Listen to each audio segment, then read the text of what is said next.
Bueno, vamos a continuar con el libro de Éxodo. Ya estamos en el capítulo 20, prácticamente a la mitad del libro, y hoy vamos a estudiar los versículos 18 al 21. Éxodo capítulo 20, versículos 18 al 21. Pero hoy posiblemente vamos a tener, bueno, no posiblemente, hoy vamos a hacer una de las que posiblemente sean las introducciones más largas para un sermón. Yo creo que yo personalmente nunca he hecho una introducción tan larga como la que hice para este servicio, para esta prédica, pero creo que es necesario hacerla para que nosotros podamos entender lo que está pasando en el texto. Ojo ahí, lo que está pasando en el texto y que adicionalmente podemos entender el propósito de Dios y cómo aplica esto para nosotros hoy en la actualidad, ¿verdad? Entendiendo que es un texto que narra eventos de hace un poquito más de 3000 años. ¿Cómo podemos entenderlo para nosotros hoy en la actualidad? Entonces, tengan paciencia. Vamos a ir por el texto y en un momento yo les voy a decir cuándo ya nos vamos a enfocar en este pasaje, versículos 18 al 21. Dice lo siguiente: todo el pueblo percibía los truenos y relámpagos, el sonido de la trompeta y el monte que humeaba. Cuando el pueblo vio aquello, temblaron y se mantuvieron a distancia. Entonces dijeron a Moisés: habla tú con nosotros y escucharemos, pero que no hable Dios con nosotros, no sea que muramos. Moisés respondió al pueblo: no teman, porque Dios ha venido para ponerlos a prueba, y para que su temor permanezca en ustedes, y para que no pequen. El pueblo se mantuvo a distancia mientras Moisés se acercaba a la densa nube donde estaba Dios. Una de las consecuencias de la caída de Adán y Eva, de la caída en el pecado, fue que la comprensión del ser humano se distorsionó gravemente acerca de Dios. Lo que el ser humano estuvo por un momento en la presencia de Dios, habitando en el jardín del Edén con Dios, pero cuando se da la separación, no solo es una separación, sino es una distorsión de la comprensión y el conocimiento que el ser humano tenía sobre Dios, y como decimos, se distorsionó gravemente. La única forma en la que el ser humano podía volver a retomar un conocimiento preciso sobre Dios era que Dios mismo se le revelara al ser humano para volver a decirle: oiga, no es como usted me está entendiendo, esto es lo que yo soy. Compréndame correctamente, conózcame con precisión. No es lo que usted cree creer sobre mí. Este soy yo verdaderamente. Pero para que eso ocurriera, Dios tenía que revelarse al ser humano. Y lo hace. Lo hace porque Dios quiere que el ser humano le conozca con precisión. Esta palabra me van a escuchar decirla en varios momentos. Dios quiere ser conocido por su pueblo con precisión. Y particularmente, Dios quiere que su pueblo conozca su carácter, y específicamente dentro de lo que es el carácter de Dios, Dios quiere que su pueblo conozca su santidad.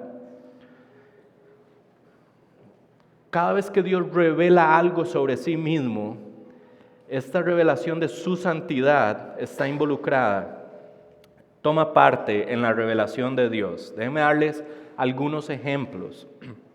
El ser humano cae en pecado y Dios se distancia del ser humano. Y en tiempos de Noé, Dios se revela a Noé y le dice: Noé, todo pensamiento del ser humano es hacer de manera continua el mal, de tal manera que voy a erradicar a la humanidad excepto a su familia. Es una forma donde Dios está diciendo: yo no lidio con el pecado, yo no puedo tolerar el pecado. ¿Ok? Y la masacre, porque lo que ocurre es una masacre, es justa, pero es la forma en la que Dios está diciendo, yo no acepto el pecado y yo no me puedo relacionar con el pecado. Y viene el diluvio y solo la familia de Noé permanece con vida. Pero después pasa el tiempo y Dios se revela también a Abraham. Y Abraham vivía en medio de una tierra que se llamaba Ur, la tierra de los caldeos, y en medio de esa tierra Dios le dice, Abraham, me voy a revelar a ti, voy a establecer un pacto contigo, voy a hacer un pueblo de ti, pero te voy a sacar de un pueblo politeísta que creía en muchos dioses para traerte a una tierra que no conoces, para por medio tuyo formar un pueblo distinto a todos los demás pueblos de la tierra, un pueblo monoteísta que cree en un solo Dios y además un pueblo teocéntrico que hace todas las cosas en función de Dios. Para decirle, si te vas a relacionar conmigo, yo me estoy revelando a ti, pero no puedes hacerlo como lo hacen todos los demás pueblos con sus dioses. Yo soy el verdadero Dios, tienes que relacionarte conmigo de una manera especial, en conformidad a lo que yo soy. Y después, más adelante, Dios revela su santidad a Moisés. Cuando se le aparece en un arbusto en llamas, Moisés se acerca, asombrado por la visión que está teniendo, y las palabras de Dios es, Moisés, quítate tu calzado, porque estás en tierra santa. Es una expresión de decirle, Moisés, no puedes entrar a mi presencia de cualquier forma. Quítate sus sandalias, como una expresión de reverencia hacia el Señor, y es una forma en la que Dios le está revelando el carácter santo a Moisés específicamente. Entonces, cada vez que Dios se revela en las Escrituras, lo hace revelando su carácter y particularmente su santidad. Lo tenemos en Cristo mismo. Cuando Dios decide habitar corporalmente para venir a vivir a este mundo, ¿cuál es la particularidad de la vida de Jesucristo? Es que vivió una vida santa, apartada para el Señor y sin pecado. Por eso es que Él es el modelo de vida para todos los creyentes. Siempre que Dios revela algo, revela en parte su carácter y específicamente su santidad. Y ahí es donde yo quiero llegar eventualmente. ¿Por qué es que Dios revela su santidad? ¿Cuál es el propósito de Dios al revelarle al pueblo su santidad? ¿Qué es lo que Dios espera del pueblo al revelarle su santidad? Y por ende, ¿cuál debería ser la respuesta del pueblo? Esto nos incluye a ustedes y a mí. Como pueblo de Dios, ¿cómo debemos de responder a su santidad? Entonces, en los capítulos 19 al 20 tenemos otra revelación del Señor. Esta vez Dios se revela al pueblo y vamos a ver cómo revela tanto su carácter como su santidad. Tenemos que entenderlo de esta manera y por eso voy a irme al capítulo 19. Pueden ir al capítulo 19 en sus Biblias porque este pueblo de Israel, tenemos que entender lo que ha pasado. Eran esclavos en Egipto durante 400 años. Habían sido esclavos en Egipto. Ellos particularmente no habían tenido ninguna relación directa ni personal con el Señor. Ellos habían escuchado el Dios de sus antepasados, de Abraham, de Isaac y de Jacob, que ellos sí se relacionaron de manera personal y directa con Dios. Pero cuando ellos llegan a Egipto, como que Dios permanece como en silencio de alguna manera y ellos al Dios que adoran, al Dios Jehová, al Dios de Israel, lo conocen pero por sus antepasados. En un momento aparece Moisés, al que Dios se le reveló en el arbusto encendido que no se quemaba, y Moisés llega a los israelitas que están presos en Egipto o esclavizados en Egipto y les dice, Dios los va a salvar. Y el pueblo ve a Dios haciendo proezas, prodigios, milagros, lo que nosotros conocemos como las plagas. Y después el pueblo ve cómo Dios abre el mar y cómo los alimenta con pan del cielo y cómo saca agua de una roca y cómo los protege en todo sentido mientras van caminando al desierto. Pero lo único que conocen de Dios son sus obras. Este pueblo todavía no ha tenido una interacción directa y personal con Dios. Y en medio de su caminar en el desierto, llegamos a Éxodo 19, esto nos lo enseñó Andresito anteriormente, pero yo quiero retomar porque es necesario entender el contexto para llegar donde queremos llegar. En medio de Éxodo 19 tenemos los versículos del 9 al 11, que dicen lo siguiente. Y el Señor dijo a Moisés, vean que esto es el Señor tomando la iniciativa de revelarse personalmente y de manera directa a su pueblo. Yo vendré a ti en una nube densa, para que el pueblo oiga cuando yo hable contigo y también te crean para siempre. Entonces Moisés comunicó al pueblo las palabras del Señor. El Señor dijo también a Moisés, ve al pueblo y conságralos hoy y mañana, y que laven sus vestidos, que estén preparados para el tercer día, porque al tercer día el Señor descenderá a la vista de todo el pueblo sobre el monte Sinaí. Este definitivamente tuvo que ser uno de los momentos que generó más expectativa en el pueblo de Dios. Imaginémonos que nosotros somos ese pueblo de Israel y hemos visto a Dios obrando de estas formas, y ahora Dios nos dice por medio de Moisés, en 3 días ustedes van a tener una experiencia personal conmigo. Yo me voy a revelar y va a ser visible quién soy yo para ustedes. Imagínense lo que es la expectativa durante esos 3 días. ¡Wow! Vamos a ver a este Dios que nos sacó de esta forma de Egipto. Pasan los 3 días y llegamos al versículo 16-20, ahí mismo en Éxodo 19. Vean lo que dicen los versículos 16 al 20. Y aconteció que al tercer día, cuando llegó la mañana, hubo truenos y relámpagos y una densa nube sobre el monte y un sonido tan fuerte de trompeta que hizo temblar a todo el pueblo que estaba en el campamento. Entonces Moisés sacó al pueblo del campamento para ir al encuentro de Dios, y ellos se quedaron al pie del monte. Todo el monte Sinaí humeaba, porque el Señor había descendido sobre él en fuego. El humo subía como el humo de un horno, y todo el monte se estremecía con violencia. El sonido de la trompeta aumentaba más y más. Moisés hablaba y Dios le respondía con el trueno. El Señor descendió a la cumbre del monte Sinaí. Entonces el Señor llamó a Moisés a la cumbre del monte y Moisés subió. Entonces es el tercer día. Nosotros todavía estamos en nuestro campamento, pero empezamos a escuchar algo que posiblemente nunca hemos escuchado de esta forma afuera del campamento. Y es que en el monte Sinaí ya Dios está revelando su presencia. Vean los diferentes elementos de su revelación. Escuchaban sonidos de truenos. Veían relámpagos, eso es audible, eso es visible. Veían la densa nube, veían el humo, veían al Señor descendiendo como fuego en medio de la densa nube. Y además sentían cómo el monte se estremecía. ¿Ustedes se imaginan ser parte de ese pueblo y estar viendo eso desde el campamento? Y tras de eso Moisés les dice, salgan del campamento, vamos para allá. Donde está pasando todo esto, Moisés le está diciendo, hacia allá vamos. Ese es nuestro Dios.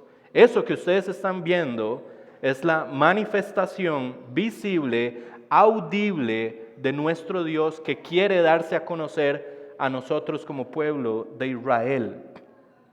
Es una experiencia sensorial, pero tenemos que entenderlo también como una revelación personal y directa, porque Dios quiere, Dios anhela revelarse a su pueblo, y entre sus anhelos es que el pueblo le conozca con precisión.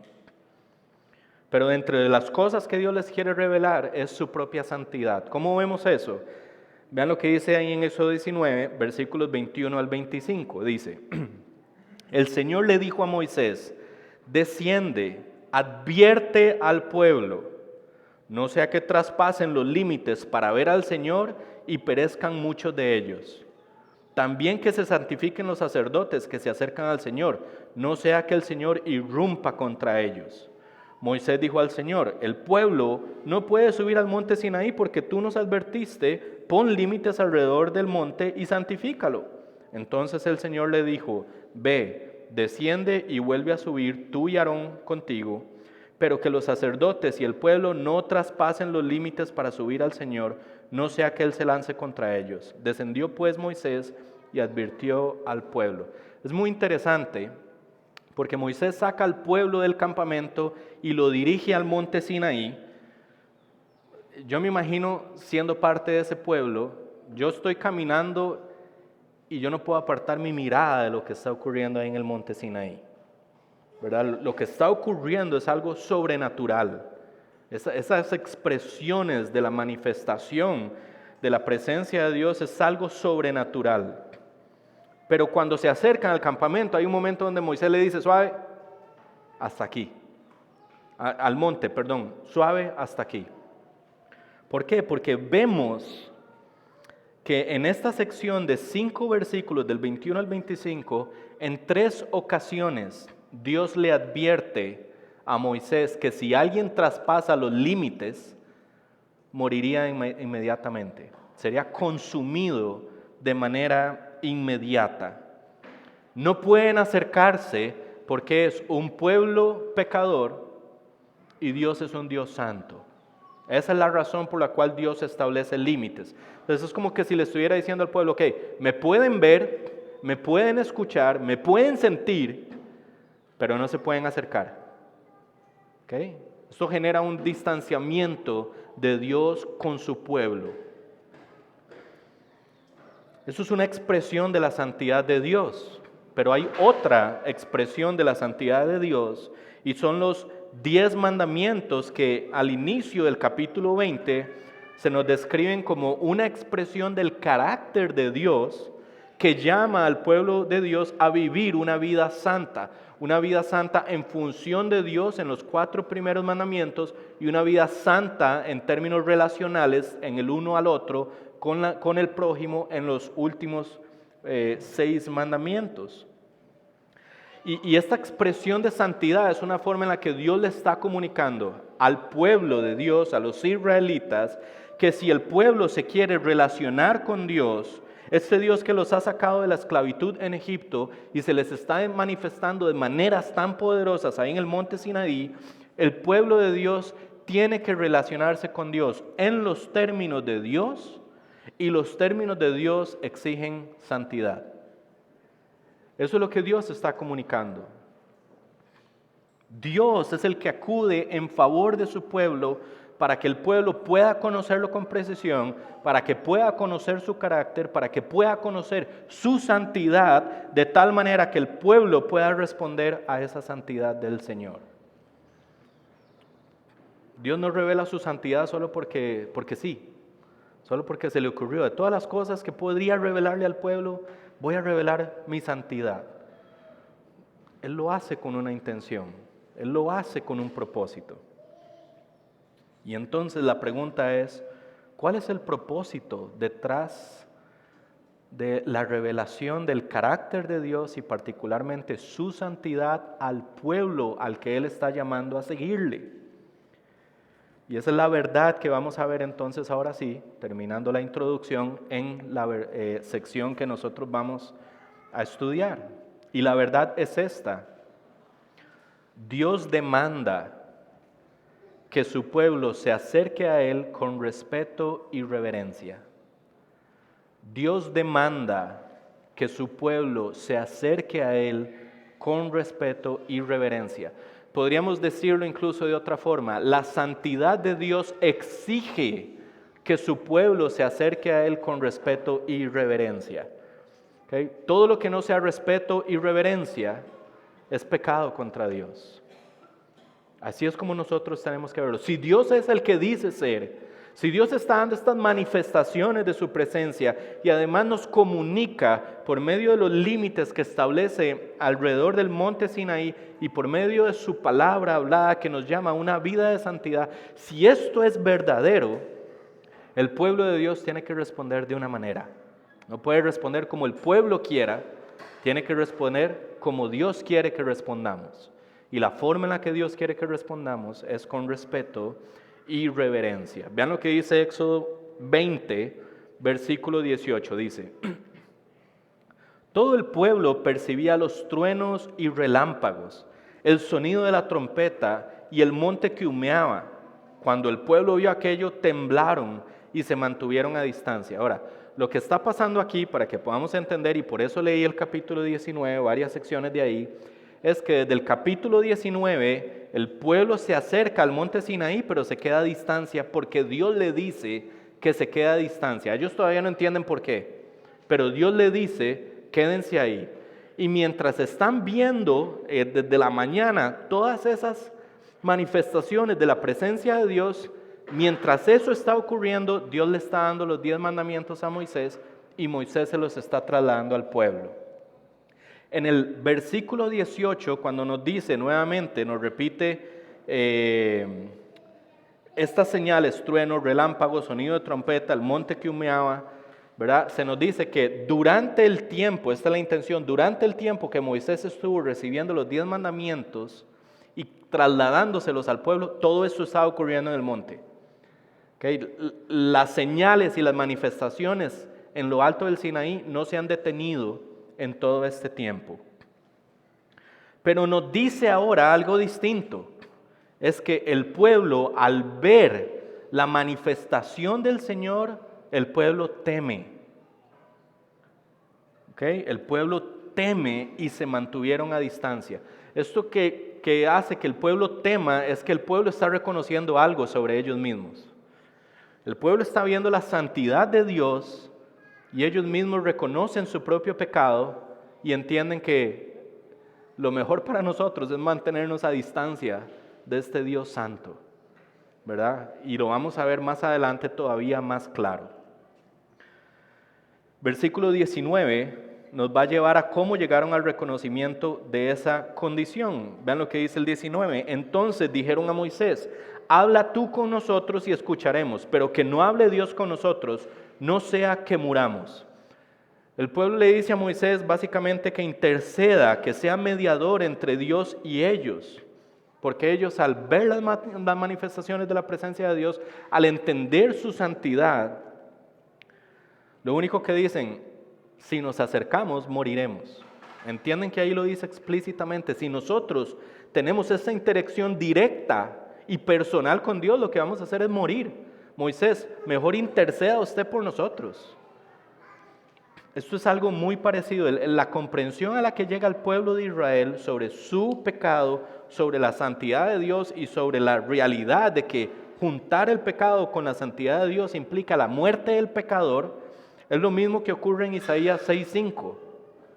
Es el mismo sentir de Isaías. Isaías llega a la presencia de Dios y entonces dice, ¡ay de mí! Porque perdido estoy, pues soy hombre de labios inmundos y en medio de un pueblo de labios inmundos habito, porque mis ojos han visto al Rey, el Señor de los ejércitos. Y esta expresión, ¡ay de mí! Estoy perdido, soy un hombre pecador en la presencia del Dios Santo. El único resultado posible es mi muerte. Es lo mismo que está experimentando el pueblo al ver la revelación de Dios en lo alto del Sinaí.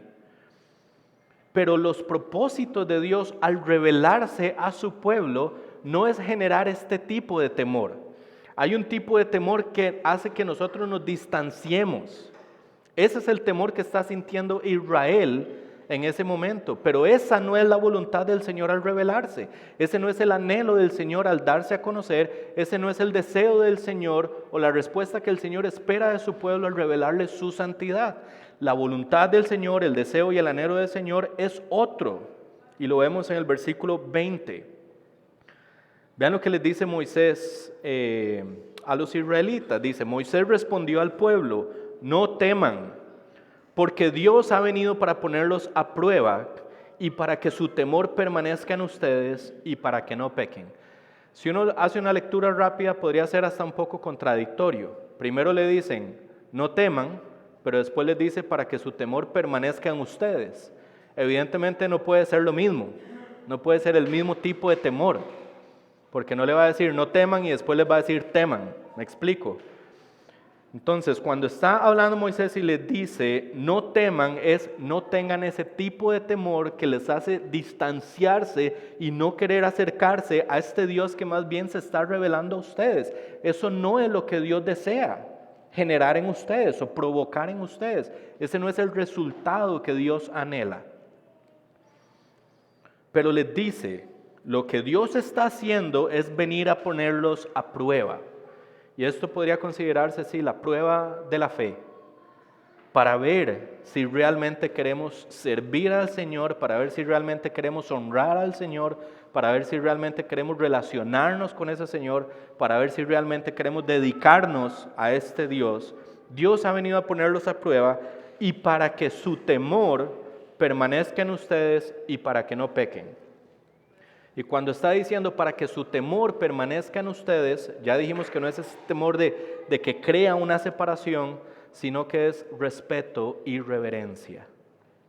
A eso se refiere ese segundo temor en el versículo. Lo que Dios quiere generar en el pueblo no es que el pueblo se aleje de Él, sino que el pueblo le conozca con precisión, conozca su carácter, conozca su santidad y por ende el pueblo responda a Él con respeto y reverencia. Y cuando hay respeto y reverencia al Señor, el resultado más probable es que no va a haber pecado en medio del pueblo. Eso es lo que está pasando ahí.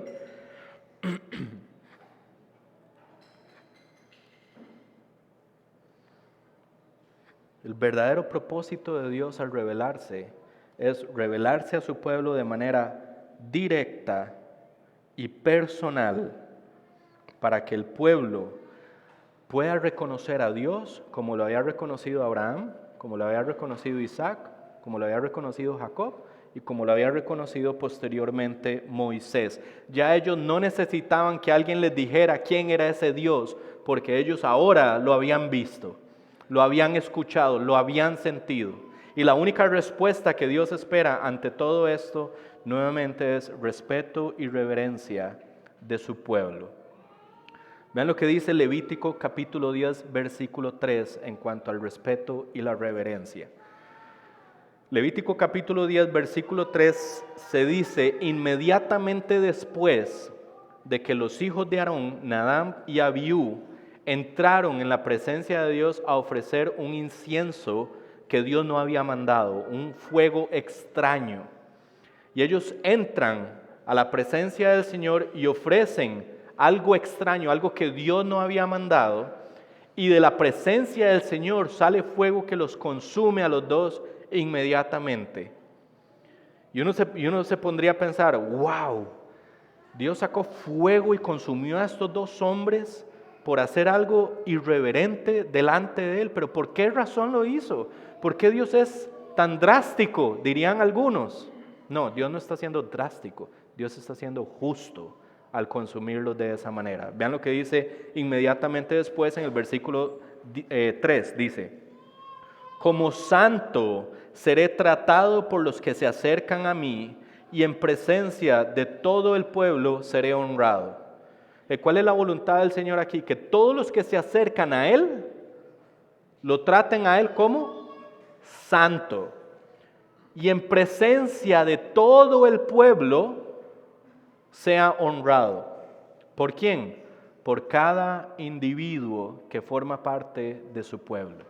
Esto es un llamado de Dios al respeto y a la reverencia. Y nosotros podríamos incluso pensar, bueno, eso pasó en el Antiguo Testamento, pero también pasa en el Nuevo Testamento.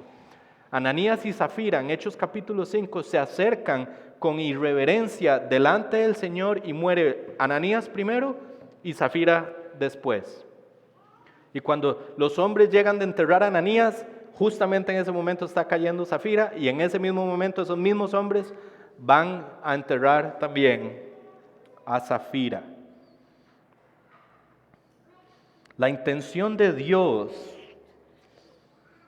al hacer esto es demostrarle al pueblo la necesidad de conocerlo con precisión. Porque si no conocemos al Señor con precisión, le vamos a irrespetar en la forma en la que nos acercamos a Él. Y cuando irrespetamos a Dios, en la forma en la que nos acercamos a Él, entonces estamos como pueblo de Dios, en vez de honrando al Señor, trayéndole una vergüenza al Señor. Ahí es cuando Dios dice, como santo seré tratado por los que se acercan a mí, y en presencia de todo el pueblo seré honrado. Ahora, ¿qué es lo que hacemos nosotros domingo a domingo? Acercarnos a la presencia del Señor, para congregarnos como piedras vivas que juntos formamos un templo espiritual en donde Dios habita. Nos acercamos a su presencia y como pueblo estamos llamados a honrarle. Porque eso es lo que Dios dice. ¿Cómo sabemos que lo que Dios exige de Israel o exigió de Israel hace 3000 años lo exige hoy de la iglesia? Porque Santiago, capítulo 1, versículo 17 nos dice, hablando de Dios, en el cual no hay cambio ni sombra de variación, Dios es siempre el mismo. Si Dios exigió eso de los israelitas, lo exige hoy de su iglesia. Y la pregunta que yo quisiera hacerles es, si hoy nos examinamos cada uno de nosotros, antes de empezar a subir esa rampa, nosotros preparamos nuestro corazón con reverencia y respeto al Señor.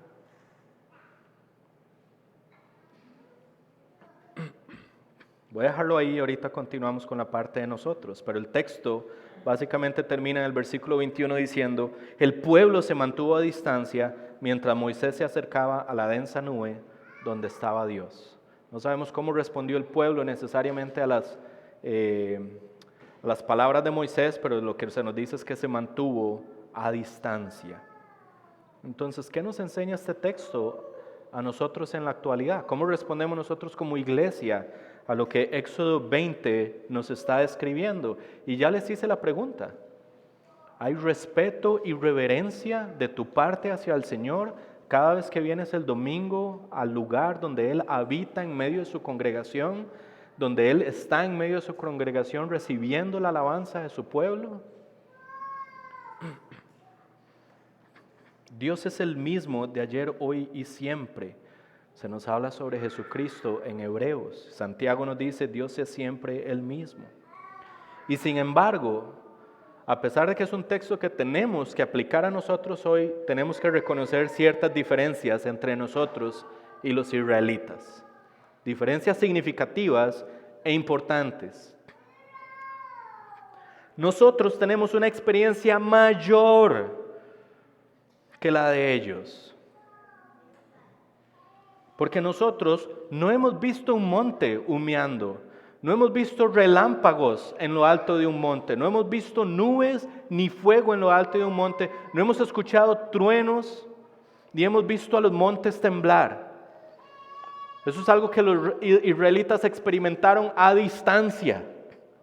Lo que nosotros hemos experimentado es a Dios en nosotros. Es infinitamente mayor que la revelación en el Sinaí. Los israelitas estaban viendo algo lejos.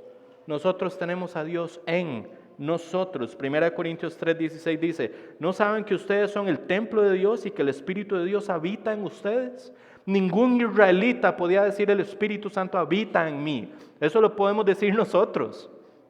Porque vivimos en una época de la humanidad gloriosa, donde Dios ha decidido habitar en medio del corazón de cada uno de nosotros, en lo más profundo de nuestro ser, ahí habita Dios. Pero los israelitas no tenían eso. Lo que nosotros tenemos en nosotros, los israelitas lo veían lejano. Y eso hace que nuestra experiencia de revelación de Dios, de relacionarnos directamente y personalmente con Dios, sea infinitamente mayor que la que tuvieron ellos en el Sinaí.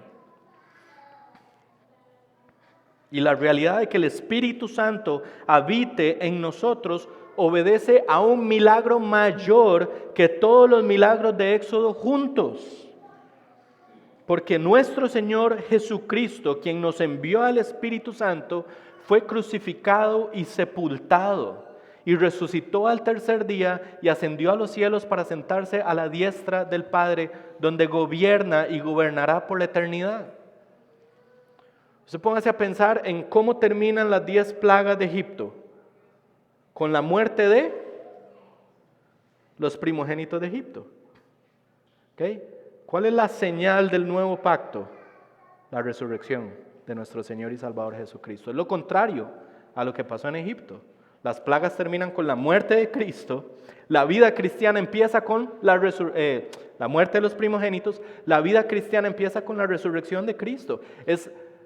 ¿Qué es más fácil? ¿Matar a alguien o levantar a alguien de los muertos? Infinitamente es más difícil levantar a alguien de los muertos. Bueno, si tenemos a Cristo que levantó de los muertos, tenemos en Cristo un milagro infinitamente mayor a todos los que ocurrieron en Egipto. Pero no solo eso, hay una realidad adicional. Es que nosotros tenemos un mejor mediador en Cristo que lo que tenían los israelitas en Moisés. Moisés les dice, no teman. Pero por medio de la obra de Cristo, esto es lo que se nos dice ahora en Hebreos 4:16, acerquémonos con confianza al trono de la gracia para que recibamos misericordia y hallemos gracia para la ayuda oportuna. Ningún israelita podía acercarse, pero ahora Cristo, por medio de su obra, nos dice, acérquense confiadamente. ¿Okay? Vacilón, porque ahora estaba ahí don Ian, estaba hablando conmigo, ¿verdad? Y llegó Feli, a pegarme un abrazo. Y al ratito llegó Elena, a pegarme un abrazo. Y don Ian se reía de ver cómo llegaban. Así como se acercan ellos a abrazarnos, así podemos nosotros acercarnos hoy a nuestro Señor. Lo que nosotros disfrutamos hoy, no lo disfrutó Israel en el monte Sinaí. Realmente la iglesia disfruta de mayores beneficios que los que disfrutó Israel en el Sinaí. Y además de todo lo que he mencionado, que no es lo único, pero además de eso, cada uno de ustedes y yo tenemos la Biblia completa en nuestras manos, algo que Israel no tuvo. Ellos tuvieron una revelación parcial de Dios, ahora nosotros tenemos la revelación completa de Dios porque Dios ha decidido revelarse de manera plena en la persona de Jesucristo y nosotros tenemos la historia de Jesucristo en el Nuevo Testamento. Y si tenemos mayores beneficios, si tenemos mejores promesas y tenemos a Dios viviendo en nosotros, un mejor mediador, tenemos mejores milagros, la realidad entonces es que si Israel debía responder con respeto y reverencia a todo lo que ellos vivieron, ¿cuánto más nosotros deberíamos de responder con respeto y reverencia a nuestro Señor en la actualidad? Y quisiera referirme específicamente a 4 formas entonces como aplicación, 4 formas en las que nosotros como iglesia debemos crecer en respeto y reverencia. Estamos hablando de cuando nos acercamos a la presencia de Dios. ¿Okay? Hay formas en las que podemos crecer en respeto y reverencia en nuestras vidas personales, en el día a día, cuando no estamos reunidos como congregación. No me voy a referir a eso, me voy a referir a cuando la iglesia se reúne. Cuando venimos aquí domingo a domingo, hay al menos 4 formas específicas en las que como iglesia debemos crecer en respeto y reverencia al Señor. Recuerden lo que dice Levítico 10:3, como santo seré tratado por los que se acercan a mí y en presencia del todo el pueblo seré honrado. Entonces, la primera forma en la que nosotros mostramos respeto y reverencia a Dios es en la forma en la que nosotros preparamos nuestro corazón para venir a la iglesia. ¿Okay? Es en la forma en la que nosotros preparamos nuestro corazón para venir a la iglesia. Número 1, hay una comprensión de que estamos viniendo al lugar donde Dios habita de manera especial para bendecir a su pueblo domingo a domingo. ¿Está eso en nuestras mentes? ¿Eso es algo que anhelamos?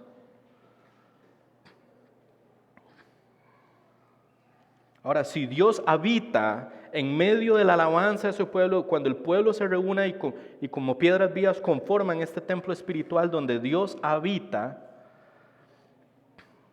entras a este lugar y subes esa rampa como si fueras a entrar a un restaurante, o como si estuvieras entrando al cine, o como si estuvieras entrando a la casa de un amigo. o de un familiar? ¿O entras asombrado y respetuoso y reverente de decir, qué gracia tengo por medio de Cristo de poder entrar en la presencia de Dios sin ser consumido para adorarle? Hay una comprensión previo a venir a la adoración que gestamos desde antes, durante la semana, el sábado, el domingo en la mañana. Hay un entendimiento de no ser por Cristo y por su obra. Yo debería de ser fulminado de manera inmediata si entrara en la presencia de Dios.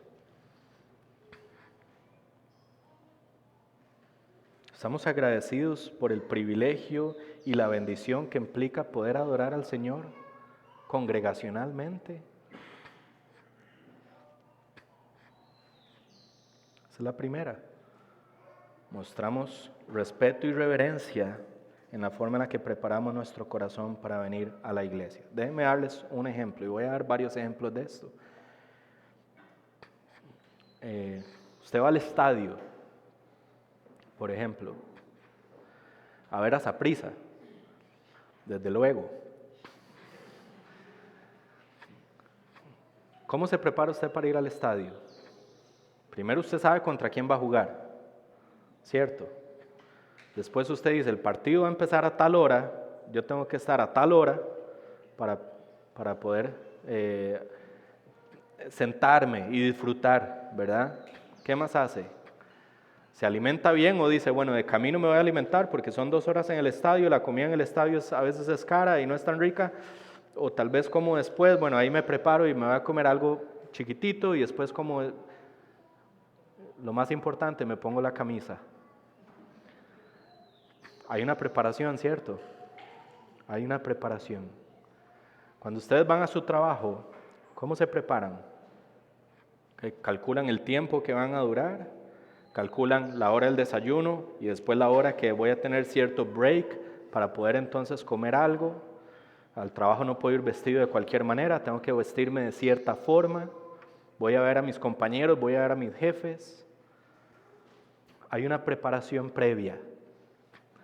Y la pregunta que nosotros tenemos que hacernos es, si nos preparamos para ir al estadio, que es algo mundano, si nos preparamos para ir al trabajo, que es algo terrenal, ¿qué preparación tiene nuestro corazón para venir a adorar al Señor domingo a domingo, que es algo celestial?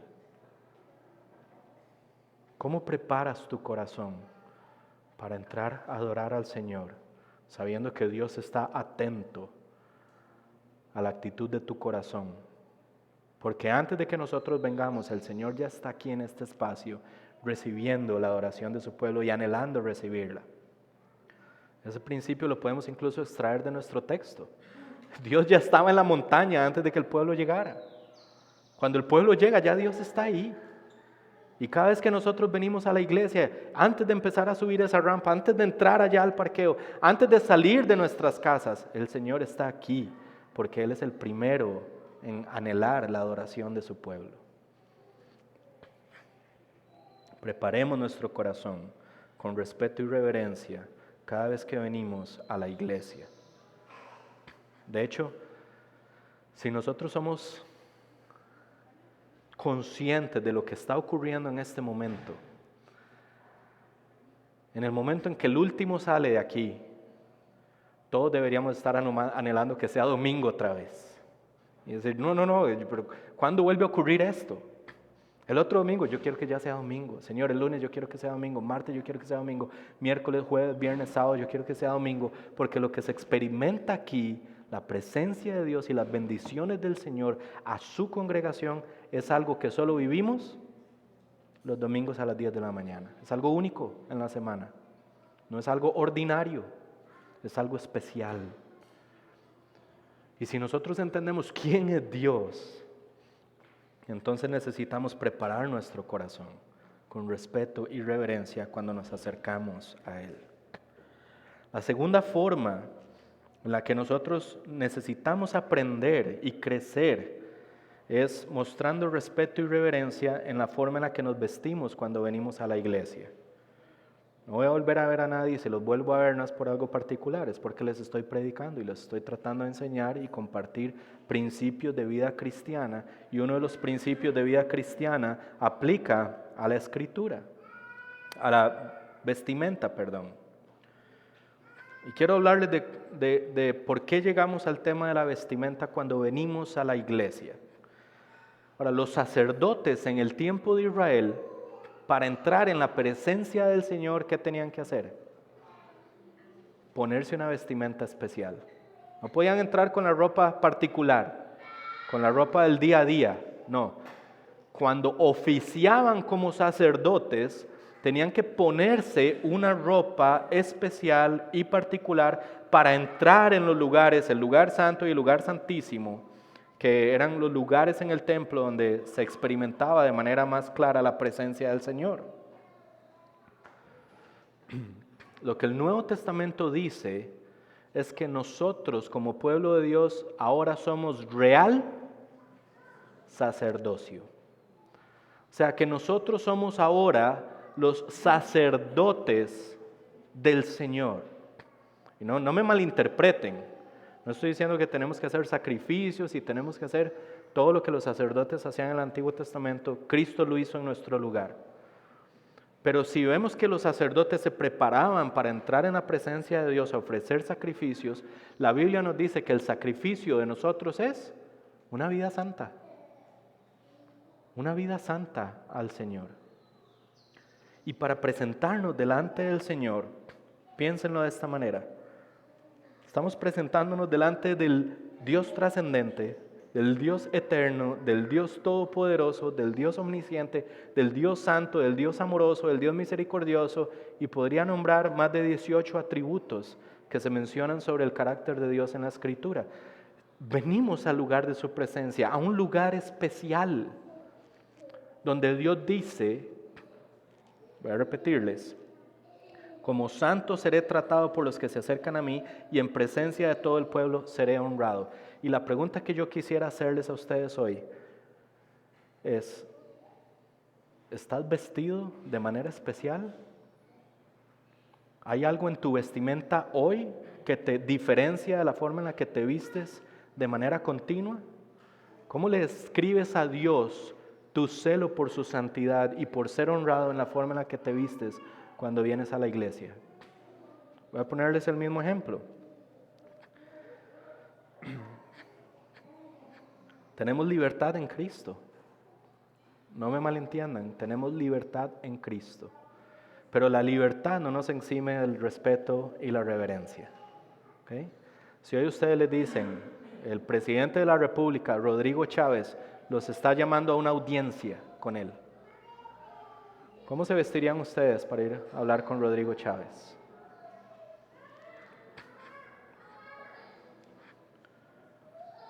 Cuando ustedes van a su trabajo, dependiendo del trabajo, vean a Armijo, por ejemplo. ¿Dónde está Charlie? Ahí está Charlie. Charlie, ¿cómo se viste usted para ir al trabajo? ¿Qué requiere? ¿Qué exige su trabajo? Bien peinadito, chaneadito, saquito, corbata, todo eso, bien. Ahora ustedes ven a Charlie casualmente y su estilo es diferente, pero él se viste de una manera distinta para ir al trabajo, porque el trabajo lo demanda, el trabajo lo exige, el trabajo lo requiere.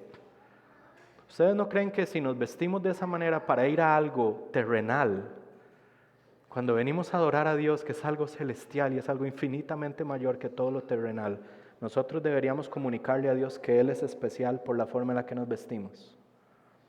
¿O le decimos a Dios, venimos como si fuera a la playa o venimos como si fuera a cualquier otro lugar? Es vacilón, ¿verdad? Porque cuando uno predica estas cosas, uno ve carillas como que se resisten.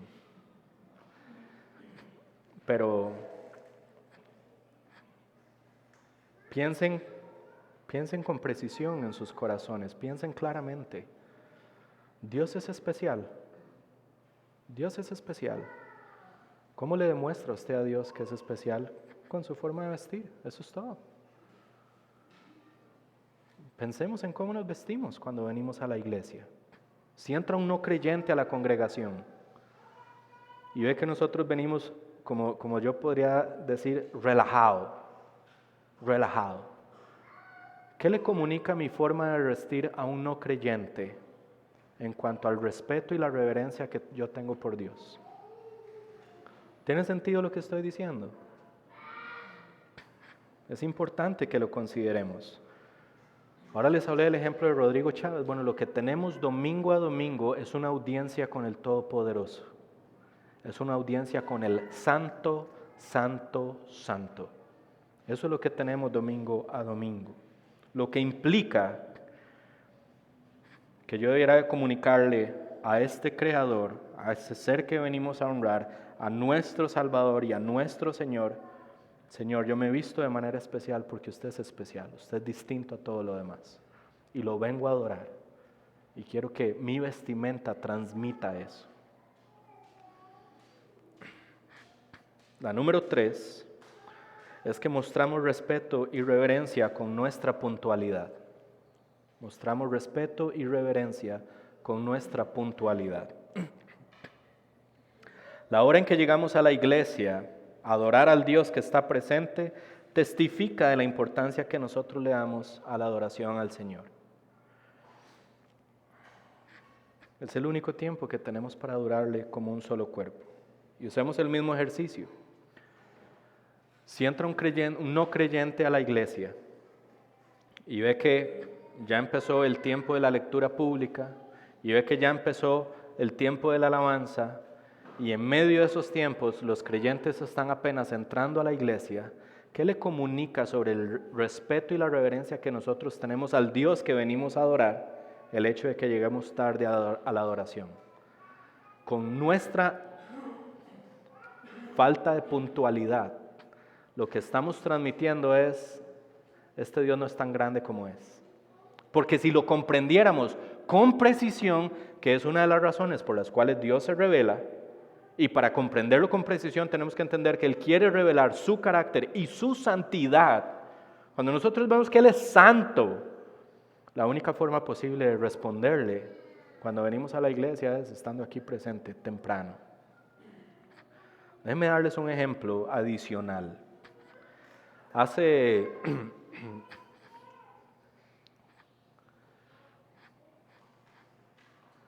como 4 meses tuvimos que ir a Punta Arenas, iba la familia de nosotros, y atrás venía el bus de la Ultra, en camino ahí por la 27. Venía el bus de la Ultra. Impresionante, la Ultra.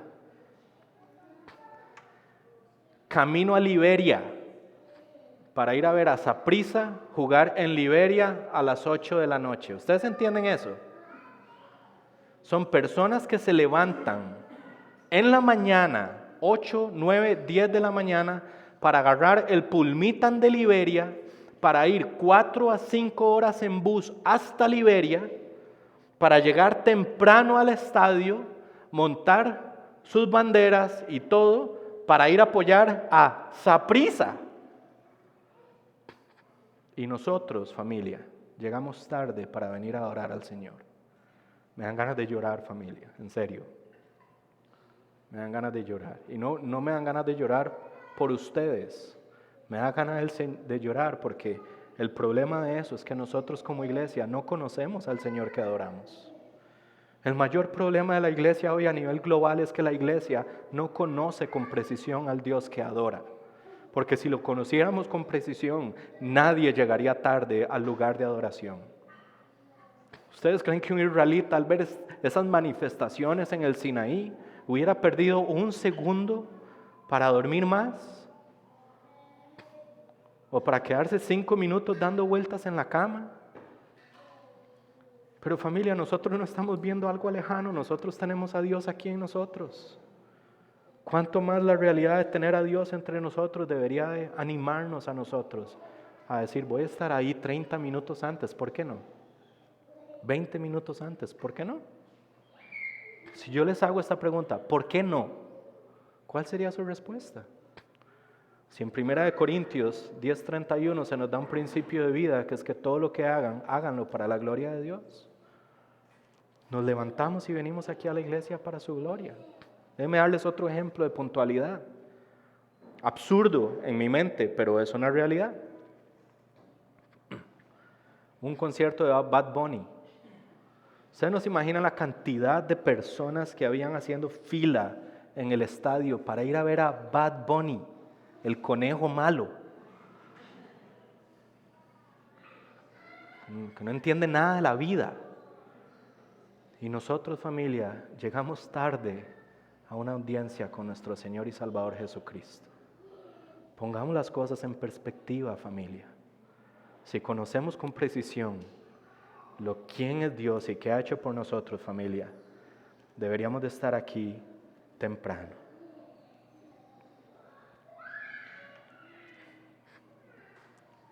Número 4. Mostremos respeto y reverencia con la atención que ponemos a la palabra de Dios siendo predicada. Imaginémonos a los israelitas viendo estas manifestaciones del Señor en el monte Sinaí. ¿Ustedes creen que un israelita se durmió mientras Dios estaba hablando desde el Sinaí? ¿Ustedes creen que algún israelita, bueno, no había obviamente, pero les voy a dar el ejemplo, escuchando a Dios hablando, iba a sacar su teléfono para ver alguna página web, para ver alguna red social, o para responder un correo o un mensaje? Al ver esa manifestación de la presencia de Dios, no había israelita que quitara su mirada de lo que estaba ocurriendo al frente de ellos. La atención completa estaba en la palabra de Dios siendo hablada al pueblo. Y Dios hoy habla a su pueblo por medio de un predicador predicando la palabra de Dios. Y la realidad es que cada vez que Dios está hablándole a su pueblo por medio de un predicador, nosotros deberíamos estar atentos. Siga predicando, por favor, predique, no pare de predicar. Es el único momento en la semana donde se nos predica la palabra de Dios. Es Dios hablándole a su pueblo a través de una persona imperfecta, desde luego, pero al mismo tiempo es una persona que Él ha dotado con un don espiritual para pastorear y para enseñar y para instruir a su pueblo. Yo no escogí el don. No es que yo me puse aquí porque yo quería, no, Dios me lo dio y ustedes lo reconocieron y me pusieron aquí y yo lo hago con todo el amor. Soy deficiente en muchas cosas, absolutamente, pero no se trata de mí. Se trata que Dios escogió instruir a su iglesia por medio de hombres como yo. En última instancia, yo no soy el que estoy hablando aquí. Lo que yo estoy haciendo es compartiéndoles la palabra de Dios y llamándoles al respeto y reverencia en todas las áreas de su vida. Piensen nuevamente usando los mismos ejemplos que hemos visto.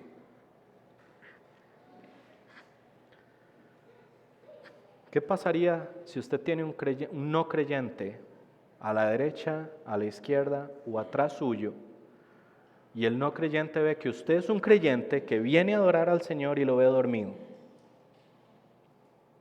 ¿Qué pensaría ese no creyente del respeto y reverencia que usted tiene por ese Señor al que viene a adorar?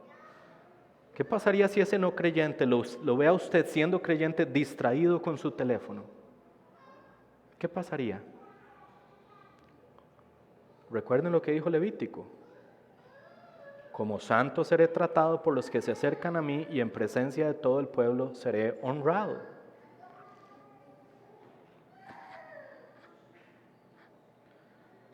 Lo que tenemos que entender es que si conocemos a Dios con precisión, conocemos su carácter y su santidad, no podemos dormirnos durante el tiempo de la predicación. Y no podemos estar viendo celulares. ¿Okay? Yo no estoy diciendo que yo soy el predicador más emocionante que hay en la vida. Dios no me llamó a ser emocionante. Dios me llamó a ser fiel en la predicación. Entonces, si en algún momento, y es muy interesante, porque yo hablo con Dani y con Andrés y les digo, Dani, Andrés, ¿a ustedes se les duerme la gente? Sí. Yo digo, bueno, no soy solo yo. Entonces el problema no está en mí. El problema es que no entendemos que estamos delante de la palabra de Dios siendo predicado y nos dormimos.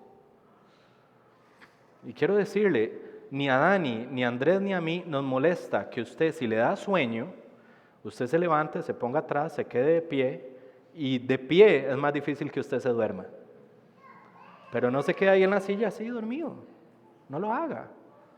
Primero es una falta de respeto al Señor, pero después es una falta de respeto a la persona que, esto es menos importante que el Señor, desde luego, pero también es una falta de respeto a la persona que dedicó parte de su semana a preparar un mensaje para instruir y enseñar a su iglesia. Y es mucho menos importante del Señor, pero también lo es.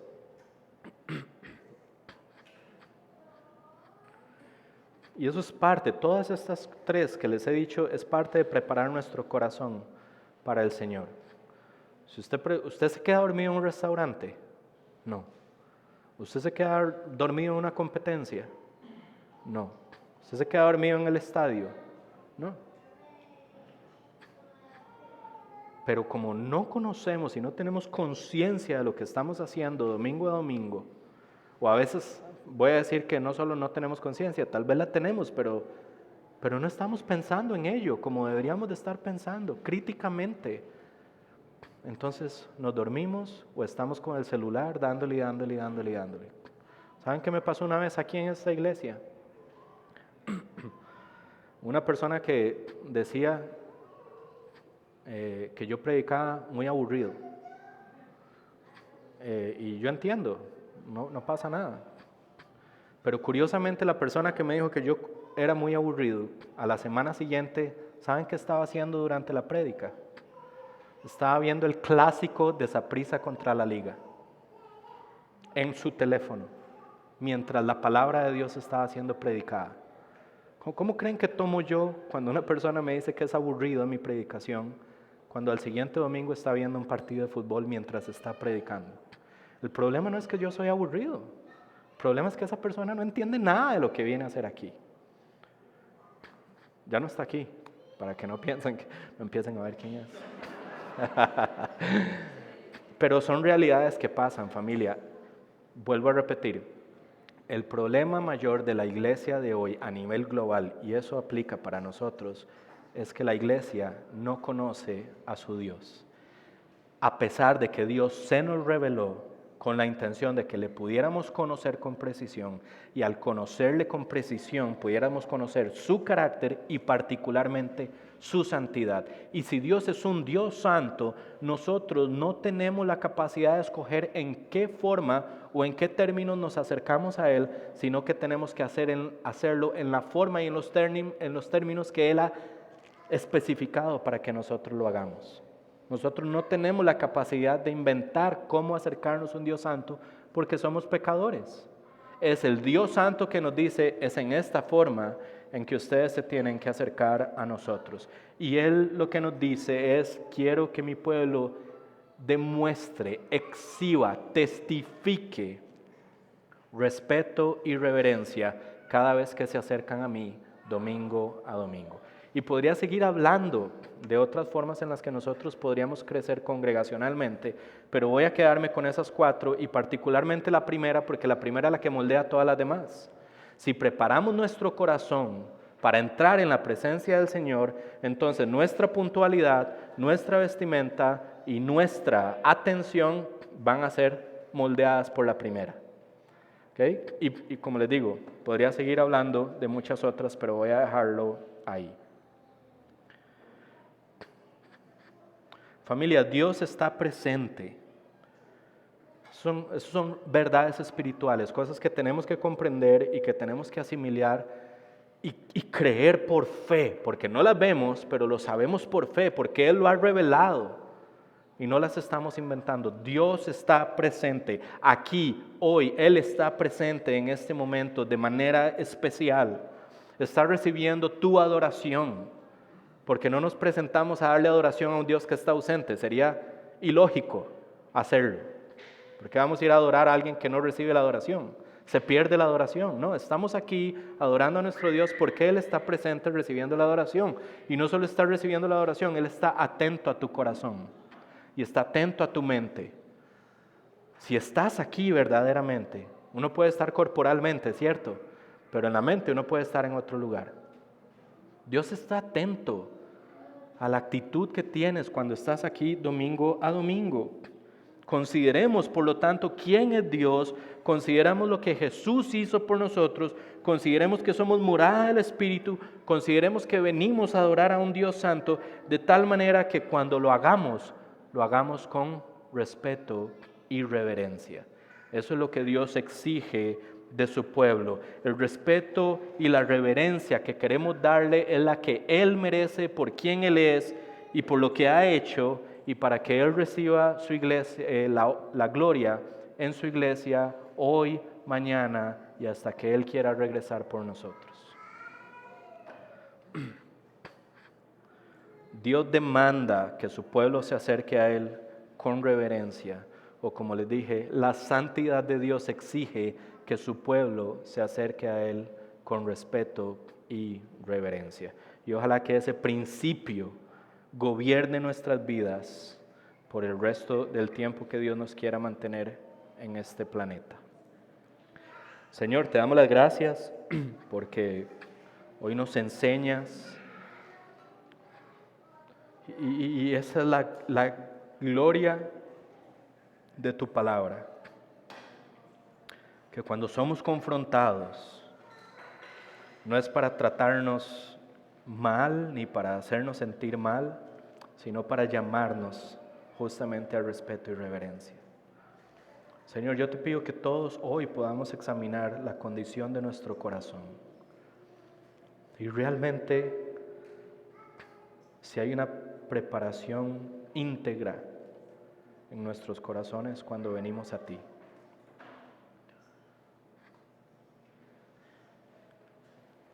Cambia el corazón de tu iglesia, Señor. Ayúdanos a temerte en ese sentido con reverencia y respeto, para que cada vez que vengamos a la iglesia expresemos tu santidad y te honremos en cada aspecto, cada práctica, cada elemento que toma lugar domingo a domingo, Señor. Señor, si el pueblo de Israel fue llamado a santidad al ver algo a lo lejos, cuánto más nosotros estamos llamados a santidad, respeto y reverencia al tenerte con nosotros, en nosotros, Señor. Ayúdanos, Padre, a crecer en un conocimiento preciso de ti, porque eso nos va a llevar a tener una mejor comprensión de tu carácter y de tu santidad, y por ende, el resultado de eso debiera ser que nuestras vidas se conforman cada vez más a la vida de Cristo para la gloria de tu nombre. Te pedimos que nos guíes como iglesia, Señor, a ser un pueblo que te honra como tú quieres ser honrado, a un pueblo que te alaba como tú quieres ser alabado, a un pueblo que te glorifica como tú quieres ser glorificado, a un pueblo que te adora como tú quieres ser adorado, Señor. Y que, como dice tu palabra, todo sea hecho para la gloria de tu nombre.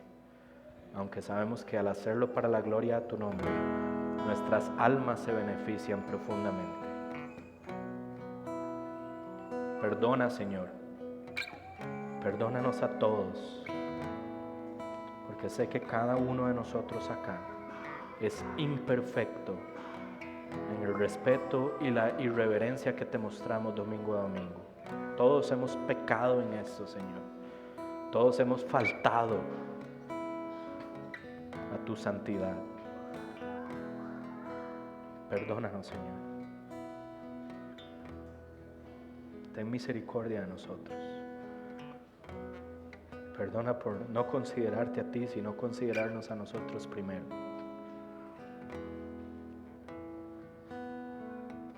Damos gracias porque en Cristo ya hemos sido perdonados y no hay condenación para los que estamos en Cristo. Pero clamamos para que transformes nuestro corazón, Señor, y pongas en nosotros un deseo profundo, constante y determinado de vivir para tu gloria y hacerlo con respeto y reverencia, tanto en nuestras casas, pero también cuando venimos a alabarte congregacionalmente, Señor. Haz de nuestra iglesia la iglesia que tú deseas, Señor. Ese es nuestro clamor. Te lo pedimos en el nombre de Jesucristo, nuestro Salvador. Amén.